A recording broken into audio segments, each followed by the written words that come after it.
মেয়েটা সেদিন ফোন থেকে কিছু অনলাইন শপিং করছিল। আচমকা টুইটারের গড গড নামের এক অচেনা অ্যাকাউন্ট থেকে মেসেজ এলো, তোমার প্রাইভেট ফটো ভাইরাল হয়ে গেছে, তাড়াতাড়ি এই লিঙ্কে ক্লিক করো। প্রথমে মেয়েটার বিশ্বাস হয় না। রিপ্লাই এলো, বলার প্রয়োজন মনে হলো তাই বললাম, এইবার দেখা না দেখা তোমার ব্যাপার। কৌতূহলী মেয়েটা লিঙ্কে ক্লিক করতেই দেখে সত্যি তার কিছু প্রাইভেট ফটো সেখানে রয়েছে। তুমি জানো এগুলো কে আপলোড করেছে? উত্তর এলো, park soda, Dune girls middle school, class 9। মেয়েটা অবাক হয়ে ভাবছিল এই মানুষটা তার নাম জানলো কি করে। আর তখনই আরও কয়েকটা মেসেজ, ফোনে টেলিগ্রাম ইনস্টল কর, না হলে তোর প্রাইভেট ছবি স্কুলের সবাইকে পাঠিয়ে দেব। ভয়ে মেয়েটা চটপট টেলিগ্রাম ইনস্টল করলে অন্য একটা ফোনে লাইভ অন হয়ে যায়। গড গড টাইপ করছে, নতুন স্লেপ পেয়ে গেছি, সবাই চলে আয়।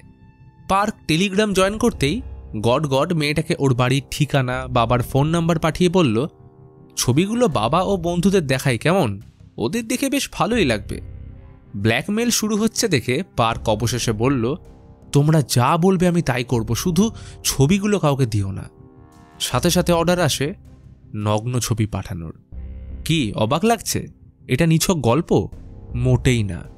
এই শিহরণ জাগিয়ে দেওয়া ভিডিওটা দেখার পর মেয়েদের ইনবক্সে আসা মেসেজ জাস্ট একবার দাও, দেখেই ডিলিট করে দেব, এই চিন্তা মাথা থেকে বেরিয়ে যাবে।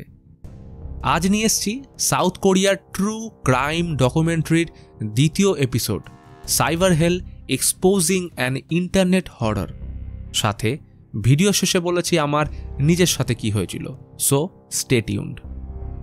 ঘটনা শুরু হয় সিওলের দ্য হানকোয়েরের নাম করা জার্নালিস্ট কিম ওয়ানের ইন্টারভিউ দেখিয়ে।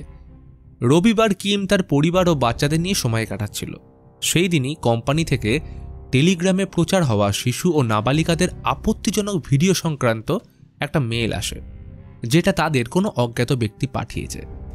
শিশু ও মেয়েদের অন্যান্য আপত্তিজনক ভাইরাল ভিডিও নিয়ে লেখালেখি অনেক দিন ধরেই চলে আসছে, তাই আর নতুনত্ব কিছু নেই, তাড়াতাড়ি কাজ শেষ করবে এমনটাই ভেবে কিম রিপোর্টিং করতে বসে। মেলে পার্ক চানসু নামের এক জুনিয়র স্কুলের মেয়ের ছবি ও ভিডিও সহ লেখা ছিল, একটা হাই স্কুলের ছেলে টেলিগ্রাম চ্যাট রুমে মেয়েদের ছবি ভিডিও শেয়ার করে, যেখানে প্রায় 9,000 মেম্বার রয়েছে। মেলে আইপি অ্যাড্রেসের লোকেশন দেওয়া থাকলে সেটা ট্র্যাক করে দেখা গেল ইনচিয়নের এক নামকরা ফরেন ল্যাঙ্গুয়েজ হাই স্কুলের স্টুডেন্ট এই চ্যাট রুমের ওনার। অতএব কিম তাকে নিয়ে একটা আর্টিকেল পাবলিশ করল, যেখানে সমস্ত ডিটেলস সহ মেনশন করা ছিল যে টেলিগ্রাম চ্যাট রুমে বাচ্চাদের আপত্তিজনক ভিডিও সংক্রান্ত 19,000 লিঙ্ক শেয়ার হয়েছে। কিন্তু সেই দিনেই কিমের কাছে বেশ কয়েকটা অজ্ঞাত মেল আসে। দেখে সেখানে তার সমস্ত পার্সোনাল ডিটেলস, অ্যাড্রেস, বাড়ির সদস্য, এমনকি বাচ্চাদের বেশ কিছু ভিডিও ছিল যা আজ পর্যন্ত কিম সোশ্যালি পাবলিক করেনি। এমনকি সেখানে মেনশন ছিল যে ব্যক্তি কিমের বউয়ের নাম ও ফোন নাম্বার এনে দিতে পারবে তাদের একটা করে স্লেভ টোকেন দেওয়া হবে। অর্থাৎ কিমের ওই আর্টিকেলের জন্য একটা বেনামি গ্রুপের টার্গেট সে হয়ে পড়েছে। এই ঘটনার কারণে ডাক পড়ল দ্য হানকোয়েরের জার্নালিস্ট ইয়ন সিওর, কারণ এই ঘটনার তদন্তের জন্য কিম একটা টাস্ক ফোর্স তৈরি করছে। ইয়ন প্রথমে অন্যান্য কেসের মতো এটাকে ভাবলে তার মতাদর্শ চেঞ্জ হয়ে যায় যখন দেখে এই চ্যাট রুমে শুধুমাত্র ভিকটিমদের ছবি নয়, বরং তারা কোথায় থাকে, কি করে, তাদের বাড়ি ও এলাকার ছবিসহ সব কিছুই এক্সপোজ করা হচ্ছিল। 2019-এর নভেম্বরের 13 তারিখে টাস্ক ফোর্স কাজ শুরু করলে ইয়ন ওই টেলিগ্রাম চ্যাট রুমে জয়েন করে নজর রাখতে শুরু করে। এইখানে আসে একটা বড় প্রশ্ন, হোয়াটসঅ্যাপ, টুইটার, ফেসবুক, ইমো, এত সোশ্যাল মিডিয়া অ্যাপ থাকতে শুধুমাত্র টেলিগ্রাম কেন? আসলে টেলিগ্রাম এমন একটা অ্যাপ যেখানে কোনো গ্রুপ বা চ্যাট রুমে জয়েন করলে কারো নাম্বার শো করে না, যেটা সবথেকে বড় প্লাস পয়েন্ট। কিমের কাছে এরপর আরও কিছু অজ্ঞাত মেল আসে, যেখানে বাক্সা নামের অ্যাকাউন্টের উপর বিশেষ নজর রাখতে বলা হচ্ছিল, কারণ বাক্সা নাকি আসল মাস্টার মাইন্ড। কিম যেদিন বাক্সা গ্রুপের প্ল্যান নিয়ে রেডি হচ্ছিল সেই দিনেই জোকার নামের একটা মেল আসে, যেখানে এই ব্যক্তি ডাইগু নামক স্থানে তাদের সাথে দেখা করার আর্জি জানায়। এইখানে যাতে কিমের মতো বাকিদের পার্সোনাল ডিটেলস লিক না হয় তাই জন্য মেলের মাধ্যমে সমস্ত কন্ট্যাক্ট করা হচ্ছিল, যেখানে মেনশন ছিল ওরা কেমন ড্রেস পরে দেখা করবে, কারণ এই ব্যক্তি যদি একাধিক লোক নিয়ে আসে তাহলে প্রাণের ঝুঁকি হতে পারে। অতএব কিম আর ইয়ন দুজনে পৌঁছল ডাইগুর বানলদাং স্টেশনে। জোকার বলেছিল সে হোয়াইট জ্যাকেট পরে থাকবে এবং কিম ব্ল্যাক কোট, কিন্তু নিরাপত্তার খাতিরে কিম ব্ল্যাক নয় বরং গ্রে জ্যাকেট পরেছিল। সাথে দূর থেকে নজর রাখছিল ইয়ন। সময় হলে জোকার আসলে ওরা একটা ক্যাফেতে গিয়ে বসল এবং তার ইন্টারভিউ এই মুহূর্তে আপনারা দেখতে পাচ্ছেন। জোকারের কথা অনুযায়ী বাক্সাকে টেলিগ্রাম চ্যাটরুম দুনিয়ার রাজা বলা হয়। ওর চেনাশোনা একজন বাক্সার টার্গেট হয়েছিল এবং এই ইন্টারভিউতে তার পরিচয় গোপন রাখা হয়েছে। সে ভিকটিম হবার পর সবকিছু যখন জোকারকে জানায় তখন সে বাক্সার চ্যাটরুম জয়েন করে, যেখানে ছিল কয়েক হাজার অল্প বয়সী মেয়েদের আপত্তিজনক ছবি ও ভিডিও, এবং তার প্রত্যেকটার উপর ছিল বাক্সার ওয়াটারমার্ক, যাতে সবাই জানতে পারে এইগুলো বাক্সার নিজের কন্টেন্ট বা স্লেভ। বাক্সা এমন মেয়েদের শিকার বানিয়েছিল যাদের টাকার দরকার বা কাজ খুঁজছে, যার কারণে টার্গেট হয়েছিল স্কুল কলেজের স্টুডেন্ট। আসলে বাইরের দেশে ছেলেমেয়েরা পড়াশোনার খরচ নিজেরাই বহন করার জন্য ছোটোখাটো কাজ করে থাকে। বাক্সা এদেরকে কনসালটেন্সি গ্রুপের মাধ্যমে কাজ দেওয়ার নাম করে ফাঁসায় এবং সেখান থেকে নিত তাদের সমস্ত ডিটেলস। কোরিয়া সহ বিভিন্ন জেনজি গ্রুপের ছেলেমেয়েদের মধ্যে বর্তমান সময়ে বেশিরভাগ ফ্যাশন ও মডেলিংয়ে যাওয়ার প্রবণতা খুব বেশি। বাক্সা এদের সাথে বাই ফোন চ্যাটের জন্য টেলিগ্রাম জয়েন করাতো এবং সেখান থেকেই মডেলিংয়ের ব্রোকার হিসেবে তাদের থেকে নিয়ে ফেলত একের পর এক ছবি, যা সময়ের সাথে আরও গভীর ও রিভিলিং পর্যায়ে চলে যেত। বাক্সা পেমেন্টের জন্য তাদের থেকে ব্যাংকের ডিটেলস সহ আইডি কার্ডের প্রুফ চাইতো, কারণ পার্ট টাইম জবের ক্ষেত্রে এইসব চাওয়া নর্মাল ব্যাপার। তাই কোনো কিছু না ভেবেই ওরা সব ডিটেলস দিয়ে ফেলত, আর সেখান থেকে শুরু হয় ব্ল্যাকমেল, যার মাধ্যমে ওই রিভিলিং ফটো পরিণত হয় নগ্ন ছবিতে। এইভাবেই বাড়ির লোক বন্ধুদের কাছে ছবি ভাইরাল করে দেওয়ার ভয় দেখিয়ে একে একে প্রচুর মেয়ে তাদের নেটওয়ার্কে জড়াতে শুরু করলে আসতে থাকে ভিডিওর ডিমান্ড। যেমন পাবলিক টয়লেটে গিয়ে মেঝে চাটা, প্রাইভেট পার্টে পেন ঢুকিয়ে ভিডিও করা, যেগুলো চ্যাটরুমে লাইভ দেখতো হাজার হাজার মানুষ। লাইভে ভিকটিমদের সমস্ত পার্সোনাল ইনফরমেশন আগেই শেয়ার করা হয়, যাতে তাদের দিয়ে বাকিরা নিজের ইচ্ছে মতো জিনিস করাতে পারে। আর এইগুলো ভিকটিমের কাছে এক প্রকার টাস্কের মতো। কেউ টাস্কের জন্য মানা করলে চ্যাটরুমে আরও মেম্বার ইনভাইট করে ডাকা হতো, যাতে সবাই মিলে ওকে হ্যারাস করতে পারে। এরপর বাক্সা গ্রুপের ঘটনা তদন্তের জন্য যোগদান করে জেটিবিসির ব্রডকাস্টিং রাইটার চ্যাং ইউনজো। সে এই টেলিগ্রাম চ্যাট গ্রুপের পুরো সিস্টেমটা আরেকটু বিশদভাবে বোঝায়। মেয়েদের থেকে যখন তাদের ছবি নেওয়া হতো এই বলে যে দেখার পর ডিলিট করে দেব, ঘটনাক্রমে সেই মুহূর্তে ছবিগুলো ডিলিট করা হলেও তাদের প্রোগ্রামিং এমনভাবেই করা থাকতো যে পরবর্তীকালে মেয়েগুলো তাদের কোনো টাস্ক করতে রাজি না হলে তখন পুনরায় ছবিগুলো চ্যাটরুমে রিস্টোর হয়ে যেত। তখন তাদের বলা হতো যদি 1 ঘন্টায় 60টা ফটো পাঠায় তাহলে আগের ছবিগুলো ডিলিট করে দেবে, কিন্তু একবার ছবি পাঠালেই তাদের ফেরার কোনো রাস্তা খোলাই থাকতো না। আর এই আপত্তিজনক ছবি এবং ভিডিওগুলো বিক্রি হতো ডার্ক ওয়েবে ক্রিপ্টোকারেন্সির মাধ্যমে। টাস্ক ফোর্সের টিম বাক্সার চ্যাটরুমে থাকার সময় লক্ষ্য করত, অনেকে জিজ্ঞেস করতো nth রুমের ভিডিও কোথায় পাবো। এইবার nth রুম এই নামটার সাথে তারা প্রথম পরিচিত হয়ে তদন্ত করে জানতে পারে এটা তাদের প্রিমিয়াম গ্রুপ, যার অ্যাডমিন গডগড, যে অনেক আগে থেকে এই রুম চালিয়ে আসছে। তবে ইয়ন আরও কিছু সোর্স লাগিয়ে জানতে পারে এর আগে ফ্লেম নামের একটা university journalist group nth room নিয়ে রিসার্চ করে আর্টিকেল পাবলিশ করেছিল।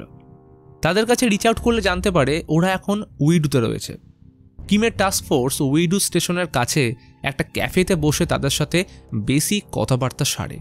ফ্লেম গ্রুপে বুল ও ড্যান নামের 2 জন সদস্য রয়েছে এবং তাদের পরিচয় গোপন রেখে এই মুহূর্তে তাদের ইন্টারভিউ আপনারা দেখতে পাচ্ছেন।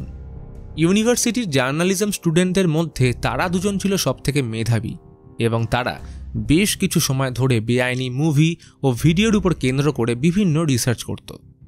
একবার ইউনিভার্সিটিতে জার্নালিজম প্রতিযোগিতার জন্য তাদের প্রফেসর রিকোয়েস্ট করে, তখন এরা নিজস্ব পরিচয় লুকিয়ে রিসার্চ শুরু করলে এভি স্নুপ নামের একটা ওয়েবসাইটের ব্যাপারে জানতে পারে, যার থেকে এরা প্রথম nth রুমের অ্যাক্সেস পায়। 2019 সালে এভি স্নুপ ওয়েবসাইটের কোডিং ব্রেক করে জানতে পারে এটা ওয়াচম্যান নামের কেউ একজন চালাচ্ছে এবং এখানে nth রুম সহ টোটাল 8টা চ্যাট রুমের সমস্ত ভিকটিমদের ডিটেলস, যেমন তাদের নাম, বয়স, ফোন নাম্বার, বাড়ির অ্যাড্রেস, স্কুলের নাম, কোয়ালিফিকেশন, শরীর, স্বভাব, বডি পার্টের বিবরণ সব A to Z দেওয়া ছিল। ফ্লেম গ্রুপ 5 ঘন্টা ওই গ্রুপে জয়েন থাকার পর একজনের মেসেজ আসে, যারা nth রুম জয়েন করতে চাও তারা প্রোফাইল পিকচারে যে কোনো অ্যানিমে ক্যারেক্টারের ছবি লাগাও। সেই মতো এরা দুজন ইনস্ট্রাকশন ফলো করলে nth রুমের লিঙ্ক পেয়ে জয়েন করে। চ্যাট রুমে জয়েন হতেই দেখে একটা ভিডিও প্লে হচ্ছে, যেখানে একাধিক মেয়েরা তাদের শরীরের অঙ্গ প্রদর্শন করছে এবং তাদের অর্ডার দেওয়া হচ্ছিল ছুরি দিয়ে শরীরে স্লেভ ও বিভিন্ন অপশব্দ লেখার। শুধু তাই নয়, বলা হচ্ছিল মেয়েদের শরীরের কোনো একটা অংশ কেটে সেটাকে সেলাই করে সুতোটা দরজার অন্য প্রান্তে বেঁধে টানার জন্য। এইবার গড গড কেমনভাবে মেয়েদের নিজের জালে ফাঁসায় সেটার ভিডিও আপনারা শুরুতেই দেখেছেন, যেখানে জাস্ট একটা লিঙ্কের মাধ্যমে তাদের পুরো ফোন অ্যাক্সেস করে ভিকটিমের পার্সোনাল ইনফরমেশন সহ সব ডিটেলস কালেক্ট করা হয়। কিন্তু প্রশ্ন হলো, কে এই গড গড? ফ্লেম গ্রুপ এদের সমস্ত বিষয় জানার পর সিদ্ধান্ত নেয় তারা সবার আগে পুলিশকে জানাবে, তারপর না হয় আর্টিকেল পাবলিশ করবে। সেই মতো এরা গাঙ্গুন প্রভিন্সিয়াল পুলিশ স্টেশনে রিপোর্ট করে। সাইবার ইনভেস্টিগেশন ইউনিটের অফিসারদের কাছে এই ঘটনা একদমই নতুন ছিল, কারণ এই ক্ষেত্রে কোনো পার্টিকুলার একজনকে টার্গেট করা হচ্ছে না, বরং এর মধ্যে জড়িয়ে রয়েছে কোরিয়ান মেয়েদের একটা বড় অংশ, যার কারণে পার্টিকুলার একজনকে ট্র্যাক করে আসল ব্যক্তিকে ধরা সম্ভব নয়। তার উপর বড় প্রবলেম, কোনো একটা চ্যাট রুম জয়েন করলেই যে বাকিগুলো অ্যাক্সেস করা যাবে তেমনটা কিন্তু নয়।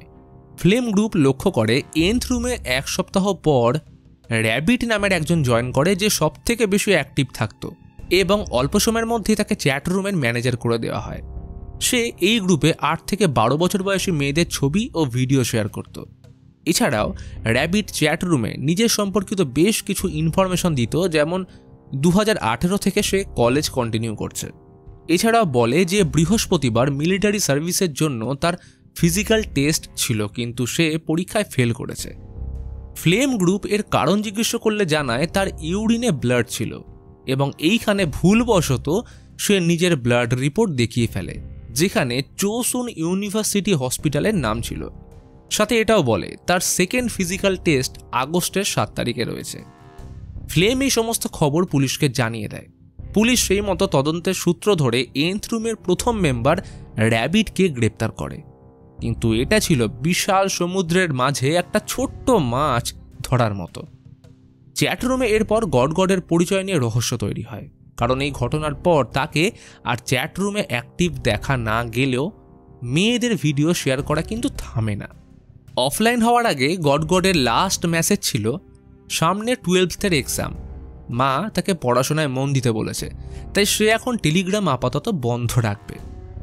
এরপর ফ্লেম গ্রুপ আর্টিকেল পাবলিশ করলে সমস্ত ঘটনা জানার পর কিম আর ইয়ন সিদ্ধান্ত নিল দ্য হানকোইডের নিউজ চ্যানেলের পক্ষ থেকে ফ্রন্ট পেজের হেডলাইনে nth রুমের খবর ছাপা হবে। আর যদি এই গ্রুপের মেইন কালপ্রিটকে ধরা যায় তাহলে সেটা এই বছরের সাড়া ফেলা কেসের মধ্যে একটা হতে চলেছে। ফলে ফ্রন্ট পেজে বড় বড় করে ছাপানো হলো nth রুমের কর্মকাণ্ড। এই তদন্তের জন্য যারা নিয়োগ ছিল তারা প্রত্যেকে অধীর আগ্রহে অপেক্ষা করতে লাগলো পাবলিক রেসপন্সের জন্য, কিন্তু কোনো জার্নালিস্ট বা খবরের মাধ্যম এই বিষয় নিয়ে একটাও আওয়াজ তুলল না। বরং টেলিকাস্ট হলো রাজনীতি, শহরের ওয়েদার ও শৈত্যপ্রবাহের খবর। বরং যারা খবরটা পড়েছিল তারা উল্টে প্রশ্ন তুলে নিন্দা করলো এইসব ফালতু খবর ফ্রন্ট পেজে কেন ছাপা হলো। ফলে তারা যেটা ভেবেছিল সেটার 1%ও কাজ হয় না। উল্টে চ্যাট রুমের সবাই ওদের মেসেজ করে বলতে শুরু করলো থ্যাংক ইউ আমাদের ফ্রিতে প্রমোশন করে দেওয়ার জন্য। গড গড মজা ওড়ানোর জন্য ওদের চ্যাট রুমের নাম পাল্টে রাখলো the only chat room in the media spotlight. দুঃখের বিষয় যে এত বড় ঘটনা পাবলিশের পর সতর্ক হওয়ার জায়গায় বহু মানুষ এই গ্রুপে জয়েন করে গ্রুপ বড় করে তুলল। বাক্সা এরপর তাদের ওপেন চ্যালেঞ্জ ছুঁড়ে দিয়ে ছবি পোস্ট করলো, যেখানে একটা মেয়ের ছবির উপর লেখা হানকোইডের প্রথম ভিকটিম। অর্থাৎ গড গড বোঝাতে চাইছিল তাদের নিয়ে আর যদি কোনো আর্টিকেল পাবলিশ হয় তাহলে এরপর যা ঘটবে তার কারণ হবে হানকোইডে। ফলে কিম সব তদন্ত থামিয়ে চ্যাটরুম থেকে বেরিয়ে যায়। আর সময়ের সাথে এই ঘটনা বড় আকার ধারণ করে, যেখানে ভিকটিম বাইরে বেরোলে মনে হতো চ্যাটরুমের কোনো মেম্বার তারই আশেপাশে রয়েছে। এই ঘটনার ঠিক 2 মাস পর SBS এর প্রোগ্রাম ডাইরেক্টর জিয়ং হানকোয়েডের আর্টিকেলের ব্যাপারে দৃষ্টিপাত করে। টুইটারেও এই বিষয়ে কয়েকজন কথা তুলেছিল, যার কারণে জিয়ং নিজে চ্যাটরুম জয়েন করে মেসেজ করে, যারা বাক্সা এবং গটগটের ব্যাপারে জানো তারা ইমিডিয়েট জেটিবিসি স্পটলাইটে ইনফর্ম করো। এর কদিন পর সবাইকে অবাক করে জেটিবিসিকে ডাইরেক্ট মেসেজ করলো বাক্সা, শুনছি তোমরা সবাই আমায় খুঁজছো। কথাবার্তা এগোলে বাক্সা জানায়, আমি শুধু এইসব করি না, বিদেশে আমার একটা বড় গ্যাং আছে, ওদের মাধ্যমে আমি নেশার জিনিস সাপ্লাই করি, আবার কখনো কাউকে মারার জন্য টাকা দিয়ে লোক পাঠাই। এর প্রমাণ হিসেবে বাক্সা ওদের বিটকয়েনের অ্যাকাউন্ট দেখায়। বাক্সা নিজেকে নিয়ে এতটাই ওভার কনফিডেন্ট ছিল যে মনে করতো ওকে কেউ ধরতে পারবে না। এরপরেই একটা ওপেন চ্যালেঞ্জ ছুঁড়ে দিল, যদি তার ব্যাপারে টিভিতে কিছু ব্রডকাস্ট করা হয় তাহলে ওদের কোনো স্লেভকে বাধ্য করবে নিজের গায়ে আগুন লাগাতে, অথবা কোনো ভিকটিম SBS বিল্ডিং থেকে ঝাঁপ মারবে, যার সম্পূর্ণ দায় যাবে জেটিবিসির উপর। জিয়ং এই বিষয়ে কিমের সাথে দেখা করে পুরো মিডিয়া হাউসকে ভিড়িয়ে নতুন করে বেশি ম্যান পাওয়ার সহ ইনভেস্টিগেশন টিম তৈরি করল। জিয়ং বাক্সার হুমকিতে ভয় না পেয়ে 17 তারিখ nth রুমের এপিসোড ব্রডকাস্ট করবে বলে সিদ্ধান্ত নেয়। কিন্তু ঠিক এর 1 সপ্তাহ পর বাক্সা ও অন্যান্য চ্যাট রুমে একটা ভিডিও পাবলিশ হলো, যেখানে একটা মেয়ে মুখে কালো প্লাস্টিক বেঁধে বলছে সে কয়েকদিনের মধ্যে SBS বিল্ডিং থেকে ঝাঁপ দেবে, কারণ তারা বাক্সার ব্যাপারে ব্রডকাস্ট করছে। শো ব্রডকাস্ট হওয়ার ঠিক 2 দিন আগে বাক্সার মেসেজ এলো, সে আরও একটা নতুন ভিকটিম বানিয়েছে এবং এই দুজনের নাম দেওয়া হয়েছে স্পটলাইট ভিকটিম, এবং বলা হলো শো ব্রডকাস্ট হলে সেদিন প্রথম স্লেবের নাম, অ্যাড্রেস, জব, ফোন নাম্বার ও নগ্ন ছবি সহ ভিডিও তারা ভাইরাল করবে। এরপর দ্বিতীয় ভিকটিম তার পরবর্তী টাস্ক কমপ্লিট করবে।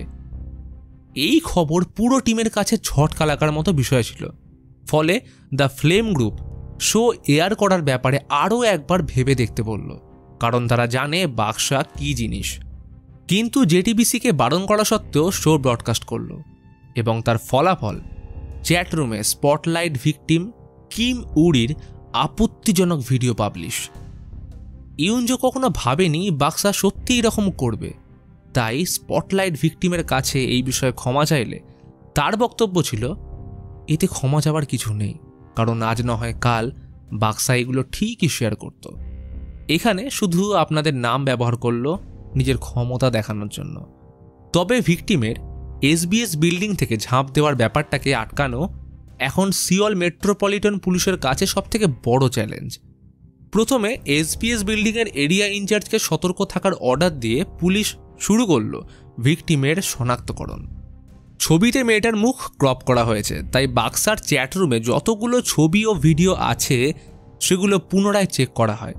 প্রায় কয়েক হাজার ছবি ও ভিডিও চেক করার পর একটা কমন লিঙ্ক পেল, যেখানে স্পটলাইট ভিকটিম হাতে একটা রেড ব্যান্ড পড়েছিল, এবং তার মধ্যে আরেকটা ভিডিওতে ভিকটিমের মুখ দেখা যায়, এবং সেই ভিডিওর পিছনে রাখা বই থেকে ভিকটিমের স্কুল ও নাম শনাক্তকরণ করা হলো, নুরি মিডল হাই স্কুল, কিমিউন জিয়ং। সময়টা কোরিয়ান নিউ ইয়ারের আগের রাত। প্রচণ্ড ট্রাফিক জ্যামের কারণে SBS বিল্ডিংয়ের সামনে পৌঁছতে সময় লাগলো। মাঝরাতে SBS বিল্ডিং ঘিরে নজরদারি বসানো হয়, আর যেহেতু পুলিশের কাছে ভিকটিমের নাম ও অ্যাড্রেস ছিল, তাই ওর বাড়ির সামনে আরেকটা টিম নিয়োগ করা হলো। কিন্তু সকাল হওয়ার পরেও বিল্ডিং থেকে মেয়েটা না বেরোলে পুলিশ বিল্ডিংয়ে ঢুকে মেয়েটির দেখা পায় এবং তার বাবা মায়ের সাথে কথা বলে। মেয়েটার রুমের দরজায় লাগানো সেলাইয়ের সুতো, কালো প্লাস্টিক আর দেওয়ালে লাগানো বাক্সার বিভিন্ন নোটস দেখে সন্দেহের অবকাশ রইল না। পুলিশ ভিকটিমের মা বাবাকে পুরো ব্যাপারটা জানিয়ে বলে তাদের মেয়ে বাক্সার ব্ল্যাকমেলিংয়ের শিকার, কিন্তু চিন্তার কোনো কারণ নেই, ওর কোনো ক্ষতি হবে না। এই ঘটনার পর সিওল পুলিশ তাদের সম্পূর্ণ সোর্স এবং ক্ষমতা লাগিয়ে বাক্সাকে খোঁজা শুরু করলো। বাক্সার 3টে স্পেশাল চ্যাটরুম ছিল, যেগুলোর প্রত্যেকটা মেম্বারশিপ ফিস যথাক্রমে এইরকম: the hard room 2.5 lakh won, high rolling sponsored room 5 lakh won এবং এক্সক্লুসিভ রুম এর 10 লাখ ওয়ান। যা থেকে এখনো পর্যন্ত বাক্সা 10 কোটি ওয়ান ইনকাম করেছিল। সমস্ত ইনফরমেশন সহ জেটিবিসি আরও একটা শো বাক্সাকে নিয়ে ব্রডকাস্ট করে। তাদের পুরো টিম সেই সময়ে বাক্সার চ্যাটরুমের দিকেও নজর রেখেছিল। শোতে যখন বেস্ট কয়েন কারেন্সির নাম উল্লেখ করা হয়, বাক্সা রীতিমতো চ্যাটরুমে শান্ত হয়ে যায়। এবার এইখানে একটু সহজভাবে বুঝিয়ে দিই পুলিশ বাক্সার ক্রিপ্টোকারেন্সি এক্সচেঞ্জের প্ল্যাটফর্ম কি করে ট্র্যাক করলো। আসলে ক্রিপ্টো হলো একটা অনলাইন কারেন্সি, যেমন টাকা, রুপি, ডলার ইত্যাদি। এই ক্রিপ্টোর মধ্যে অনেক রকমের কারেন্সি হয়, যেমন বিটকয়েন, ডোজ কয়েন, বাইন্যান্স ইত্যাদি। এরই মধ্যে একটা কারেন্সির নাম হলো বেস্ট কয়েন। এই অনলাইন কারেন্সির সব থেকে বেশি সুবিধা বা অসুবিধে হলো এদের ট্র্যাক করা যায় না, যার কারণে বিভিন্ন দেশে এখনও পর্যন্ত এটাকে আইনত সম্মতি দেওয়া হয়নি। বেশিরভাগ ক্ষেত্রে ডার্ক ওয়েবে ক্রিপ্টো দিয়ে কোনো জিনিসের লেনদেন চলে। আমাদের অনেকেরই ধারণা যে ডার্ক ওয়েব সহজে অ্যাক্সেস করা যায় না, কিন্তু এটা পুরোপুরি সত্যি নয়, কারণ যে কোনো দেশের সরকার ডার্ক ওয়েবের কিছু অংশ অ্যাক্সেস করতে পারে, যেটা সর্বসমক্ষে বলা হয় না। তো বাক্সা বেস্ট কয়েনের নাম জেটিবিসিতে উল্লেখ হতে দেখে তখনই সে নিজের কারেন্সি চেঞ্জ করে ইথিরিয়ামে ট্রান্সফার করে এবং সাথে একটা নতুন অ্যাকাউন্ট খোলে। তবে বাক্সা যতই ট্রানজ্যাকশন করুক না কেন, সেই টাকা তাকে ক্যাশ বা কোনো কিছুতে কনভার্ট করতেই হবে, এবং এটাই পুলিশের প্রথম টার্গেট। পুলিশ বেস্ট কয়েন কোম্পানির সাথে কন্ট্যাক্ট করে জানতে পারে বাক্সা কিছুদিন আগে বেস্ট কয়েনের অ্যাকাউন্ট থেকে 50 লাখ ওয়ান ক্যাশ তোলার চেষ্টা করেছিল, এবং রিসেন্টলি জানা গেছে ব্রডকাস্টিংয়ের পর থেকে সে টাকা তোলার পন্থাও চেঞ্জ করেছে। বাক্সা ক্যাশ তুলতে 5-6টা ছেলেকে পাঠাতো, এবং ক্যাশ তারা ডাইরেক্ট কিন্তু তাকে দিত না, বরং সেগুলো আরও 5-6টা আলাদা জায়গায় ফেলে রাখত, যেখান থেকে আরও কয়েকটা ছেলে সেই ক্যাশ তুলে আলাদা জায়গায় বাক্সাকে হ্যান্ড ওভার করত। ঠিক এইরকমভাবে কিছু চাইনিজ গ্যাংস্টার তাদের মাদক সাপ্লাই করত, যার কারণে এই পন্থাকে থ্রোয়িং বলা হয়, এবং এটাই বাক্সা ব্যবহার করছিল। সিওলে বেশ কয়েক বছর আগে ফোন স্ক্যামের একটা ঘটনা সামনে আসে, যেখানে টার্গেট ব্যক্তির ফোনের মাধ্যমে তাদের সমস্ত ডিটেলস কালেক্ট করত। এরপর ব্ল্যাকমেল করে সেই ভিকটিমকে ব্যাংক থেকে টাকা তুলে নিজের বাড়ির দরজায় ঝুলিয়ে রাখতে বলা হতো, এবং সেখান থেকেই স্ক্যামার টাকা কালেক্ট করত। পুলিশ সন্দেহ করছিল এই ঘটনার পিছনেও হয়তো বাক্সার হাত ছিল। তাই পুলিশ বাক্সার টেলিগ্রামে যতগুলো ব্যাংক অ্যাকাউন্ট ও আইডির ইনফরমেশন দেওয়া ছিল সব কটা চেক করলে ফোন স্ক্যামে ব্যবহার করা আইডি প্যাটার্নের মিল পাওয়া যায়। বাক্সা বলতো সে নাকি একটা প্রাইভেট ইনভেস্টিগেশন এজেন্সি চালায়, তাই পুলিশ কালেক্ট করা আইডিগুলোর সাথে কোনো এজেন্সির কানেকশন আছে কিনা সেই বিষয়ে সন্ধান শুরু করলে জানতে পারে এর মধ্যে কয়েকটা আইডি থেকে মাদক, নেশার জিনিস ও হাতিয়ার সাপ্লাই করা হয়েছে, যার কুরিয়ার ম্যান ছিল লি ও জিমি। এরা দুজন অনলাইনে বাক্সার সাথে কন্ট্যাক্ট করলে বাক্সা K8 গুজ নামের আইডি থেকে এদের রিপ্লাই ও লেনদেন করত। পুলিশি তদন্তে বেরিয়ে আসে বাক্সা রুম কেসের সাথে বাকি বেআইনি কাজের যদি চ্যাটরুমের নাম্বার কাউন্ট করা যায় তাহলে সেটার সংখ্যা 70 থেকে 80।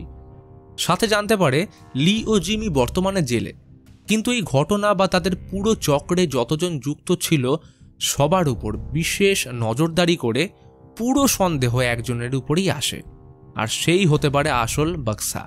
তবে বাক্সার একজন রাইট হ্যান্ড ছিল, যার আইডি নেম বুদ্ধা। সে সমস্ত ভিডিও ম্যানেজ করে ফাইনাল ক্যাশ বাক্সাকে হ্যান্ড ওভার করত। তবে কিছু সময় আগে সে একটা বাচ্চা মেয়েকে ফলো করার অপরাধে গ্রেপ্তার হয়েছে। পুলিশ জিজ্ঞাসাবাদ করলে স্বীকার করে সে বাক্সার জন্য ক্রিপ্টো ক্যাশ ট্রান্সফার করত, কিন্তু জিমি আর লিয়ের মতো সেও কোনোদিন বাক্সাকে দেখেনি। বাক্সা ওকে কোনো পার্টিকুলার জায়গায় টাকা ফেলে দেওয়ার অর্ডার করত, আর সময় মতো বাক্সা সেখান থেকে ক্যাশ কালেক্ট করত, যা সবকিছুই হতো চ্যাটের মাধ্যমে। এরপর পুলিশ জিমি, লি ও বুদ্ধার বর্তমানের ক্যাশ ফেলার জায়গাগুলো স্পট করলে জানতে পারে ক্যাশ রাখা হচ্ছে সুওন শহরে অবস্থিত এক অ্যাপার্টমেন্টের ফায়ার হাইড্রেন্টের ভিতর। এই ঘটনার পর পুলিশ 1 মাস ধরে ওই জায়গার উপর নজর টিকিয়ে রাখল, কারণ যে মানুষটা সর্বশেষ ক্যাশ কালেক্ট করবে সেই হলো আসল বাক্সা। একদিন নজর গেল 18 বছর বয়সী একটা মেয়ের উপর। সে মাঝের মধ্যে সব টাকা নিয়ে ট্রেন ধরে এক পরিত্যক্ত জায়গায় অচেনা কারোর সাথে দেখা করত। পুলিশ এটাও লক্ষ্য করে টাকা ট্রান্সফার হওয়ার আগের মিটিংয়ে চ্যাটরুমে কী রকম অ্যাক্টিভিটি হয়, এবং আফটার মিটিং কোন অ্যাকাউন্ট অফলাইন হচ্ছে। মেয়েটা যাকে ক্যাশ হ্যান্ডওভার করত, পুলিশ যখন তাকে ট্র্যাক করতে শুরু করে দেখলো এই মানুষটাই আরও 5টা জায়গায় এসে অন্যদের থেকে টাকা নিচ্ছে, কিন্তু সে আর কাউকে টাকাটা হ্যান্ডওভার করছে না। অতএব এই হচ্ছে বাক্সা, ইনচিয়ন শহরের সেই কুখ্যাত সকাল। পুলিশ 40 জনের একটা টিম তৈরি করে সবকটা আলাদা রুটে নজরদারি রাখতে বলল, যারা বিভিন্ন জায়গায় বাক্সার প্রতিটা পদক্ষেপ ট্র্যাক করবে। সাথে এটাও খেয়াল রাখা হয়েছিল যাতে পুলিশ তাকে হাতে নাতে ধরতে পারে, আর সেটা তখনই সম্ভব যখন বাক্সার টেলিগ্রাম চ্যাট রুমে লগ ইন থাকবে, কারণ সিস্টেম এমনভাবেই সেট করা ছিল যে লগ আউট করলে সমস্ত চ্যাট হিস্ট্রি ডিলিট হয়ে যেত। অবশেষে সকাল 6টা থেকে লম্বা প্রতীক্ষার পর ঠিক বিকেল 4:30টার সময় বাক্সা বাবার সাথে বাইরে সাইকেল শিখতে বেরোয়, আর কিছুক্ষণ সাইকেল চালানোর পর বাড়ি যাওয়ার পথে পুলিশদের টিম ঝাঁপিয়ে পড়ল দুজনের উপর। সিওল জংনো পুলিশ স্টেশনের সামনে পরের দিন সকালে ভিড় জমে গেল, কারণ সেদিন সকলের সামনে আনা হয়েছিল রুমের মেইন কালপ্রিট বাক্সা ওরফে চো জিউবিনকে। তার হাবভাবে কোনো অনুতাপ বা অনুশোচনা বোধ ছিল না, যেন সে কোনো দোষ করেনি। চো জিউবিনের ঘটনা সেদিন সমস্ত নিউজ পেপারের ফ্রন্ট পেজ সহ ন্যাশনাল টিভির প্রাইম টাইমে জায়গা করে নেয়। কিন্তু সবথেকে বড় রহস্য, এই চ্যাট রুমের চক্র যে শুরু করেছিল গড সে কিন্তু এখনো ধরা পড়েনি। এন্থ রুমে সে লাস্ট 11 মাস আগে অন হয়েছিল, কিন্তু বাক্সা গ্রেপ্তার হওয়ার পর ইন্টারভিউতে বলেছিল সে গডের তুলনায় অনেক হাই কোয়ালিটির কন্টেন্ট প্রোভাইড করত, আর এই একটাই স্টেটমেন্ট যথেষ্ট ছিল গডকে প্রভোগ করার জন্য। চ্যাট রুমের সম্পূর্ণ ঘটনা জনগণের সামনে আসার পর রেড টিম নামের হ্যাকারদের একটা গ্রুপ জিয়ংয়ের সাথে কন্ট্যাক্ট করে জানায় তারা গডের লোকেশন খুঁজতে সাহায্য করবে। এমনকি তারা বেশ কিছু সময় ধরে গডের ইনফরমেশন অ্যানালাইজ করছে। অতএব প্ল্যান করে রেড টিম গডের ফলোয়ার সেজে তাকে মেসেজ করলো, SBS এর প্রোগ্রামিং ডাইরেক্টর তোমার ব্যাপারে ইনফরমেশন জোগাড় করছে, তার সমস্ত ডিটেলস রয়েছে এই লিঙ্কে, তাই যত তাড়াতাড়ি সম্ভব এটাকে ক্লোজ করো। গড নিজেকে বাঁচানোর জন্য তাড়াহুড়োর মাথায় লিঙ্কে ক্লিক করে বসলো। সে জানতো না যে এই লিঙ্ক তাকে একটা এমন পেজে রিডাইরেক্ট করে যেখানে লুকোনো ছিল সিক্রেট কোড, যা থেকে রিভিল হয়ে যায় তার লোকেশন এবং সমস্ত ইনফরমেশন। অর্থাৎ সে এতদিন মেয়েদের যে ট্রিক লাগিয়ে নিজের জালে ফাঁসাতো, সেই একই জালে সে নিজেই ফেঁসে গেল।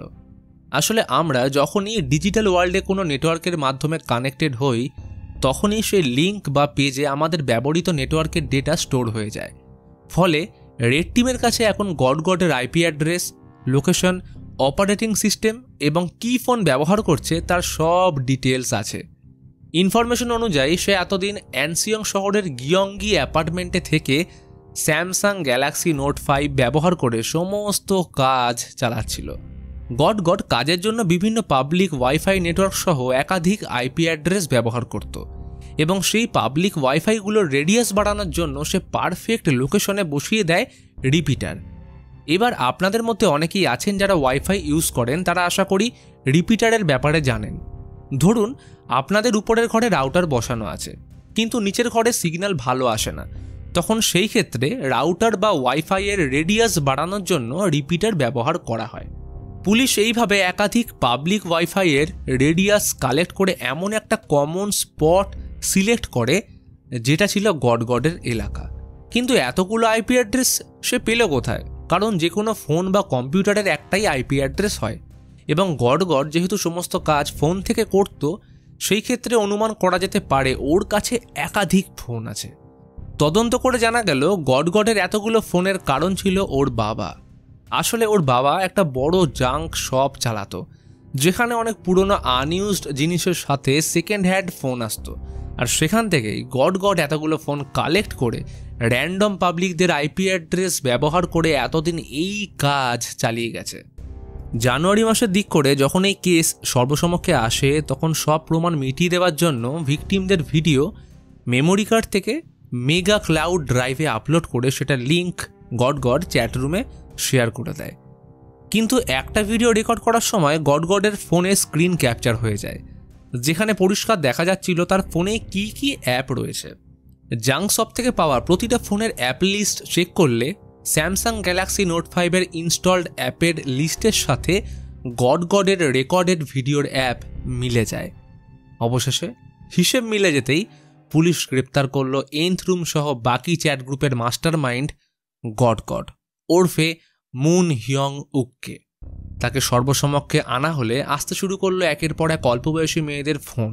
তারা এখন ভয় কাটিয়ে পুলিশের কাছে রিপোর্ট করতে এগিয়ে আসছে। এই ঘটনার পর সুপ্রিম কোর্ট 2021 অক্টোবরে চো জিউবিনকে 42 বছর এবং মুন হিয়ং উককে 34 বছরের কারাদণ্ড দেয়। পুলিশ এন্থ রুমের সাথে কানেক্টেড টোটাল 3757 জনকে গ্রেপ্তার করেছে, যার মধ্যে এখনো পর্যন্ত 245 জনের জেল হয়েছে। বর্তমান যুগে শেয়ারিং সিস্টেম অনেক কাজে আসলেও অন্যদিকে ডিজিটাল ক্রাইম বেড়ে গেছে। এই মুহূর্তে মজার ছলে অনলাইনে শেয়ার করা কোনো জিনিসের কারণে ভবিষ্যতে হয়রানির শিকার হয়েছে এমন অনেকেই আছে। তাই যে কোনো সন্দেহজনক লিঙ্ক, থার্ড পার্টি অ্যাপ ও র্যান্ডম গ্রুপ থেকে দূরে থাকুন। এন্থ রুমের ভিডিও এখনও ডার্ক ওয়েবে চড়া দামে বিক্রি হচ্ছে, তাই জাস্ট একবার দাও, দেখেই ডিলিট করে দেব, এই কথায় সহজে পা দেবেন না। কারণ এই ঘটনা শুধু কোরিয়াতেই নয়, ভারত, বাংলাদেশ সহ অন্যান্য দেশেও ঘটছে। যারা স্ক্যামার হয় তারা ভালো করেই জানে কাকে কেমনভাবে টার্গেট করতে হয়, যার কারণে আমি নিজেও একসময় এর শিকার হয়েছি। পাবজি যখন তার চরম সীমায় ছিল তখন পাবজি অফিসিয়ালসের প্রচুর গ্লোবাল এবং ইন্ডিয়ান টুর্নামেন্ট হতো। তো আমার কাছে একবার ইনস্টাগ্রামে ফেক পাবজি অফিসিয়ালসের আইডি থেকে টুর্নামেন্ট খেলার জন্য ইনভিটেশন আসে।